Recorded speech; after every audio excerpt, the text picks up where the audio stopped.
Assalamualaikum warahmatullahi wabarakatuh. Perkenalkan, kami dari kelompok A, subkelompok C, kelas ST2571. Di sini kami akan mempraktikkan cara membuat es krim. Untuk membuktikan sifat koligatif larutan dengan teori penurunan titik beku. Pertama, mari kita bahas apa itu sifat koligatif. Sifat koligatif adalah sifat yang bergantung pada jumlah partikel solut dalam suatu larutan, bukan pada jenis partikel itu sendiri. Beberapa contoh sifat koligatif: yang pertama, penurunan tekanan uap, penurunan titik beku, kenaikan titik didih, dan tekanan osmosis. Pada pembuatan es krim kali ini, kita akan berfokus pada penurunan titik beku. Ketika kita menambahkan garam ke es, garam akan menurunkan titik beku es, sehingga es bisa mendinginkan campuran es krim kita dengan lebih efisien. Pada proses ini, ketika es akan menyerap panas dari campuran es krim, maka seharusnya es mencair. Namun, karena adanya penambahan garam, membuat titik beku air menjadi turun, memungkinkan campuran mencapai suhu lebih rendah dari 0 derajat Celcius.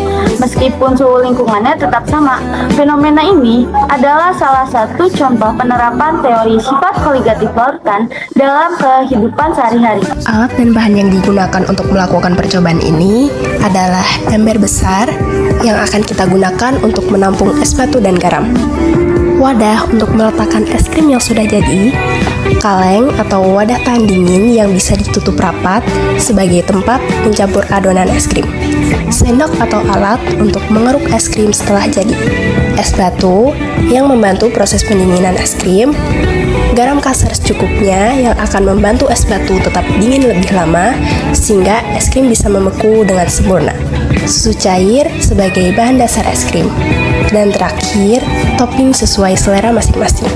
Langkah-langkah yang harus dilakukan yaitu: pertama-tama, siapkan es batu dan tumbuk hingga menjadi bongkahan kecil. Selanjutnya, tambahkan es batu ke ember bersama garam kasar secara bertahap. Letakkan kaleng di tengah-tengah es batu. Lalu, tuangkan susu cair secukupnya ke dalam kaleng dan pastikan tutupnya rapat. Goyangkan dan putar-putar kaleng terus-menerus selama kurang lebih 25 menit. Proses ini penting agar es krim bisa membeku secara merata. Tambahkan lagi es dan garam kasar ke ember hingga menutupi seluruh permukaan kaleng. Setelah sekitar 25 menit, buka penutup kaleng dan cek apakah es krim sudah cukup mengental atau membeku. Jika belum, goyangkan dan putar-putar kembali selama beberapa menit. Kemudian keruk atau ambil es krimnya. Lalu sajikan dalam wadah. Tambahkan topping favorit kalian jika diinginkan. Dan es krim siap untuk dinikmati.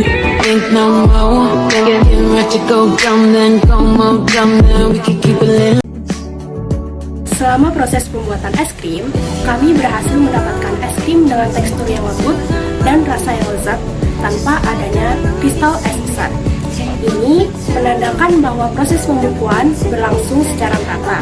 Dibutuhkan sekitar 25 menit untuk mencapai konsistensi es krim yang diinginkan, tergantung pada jumlah garam yang ditambahkan.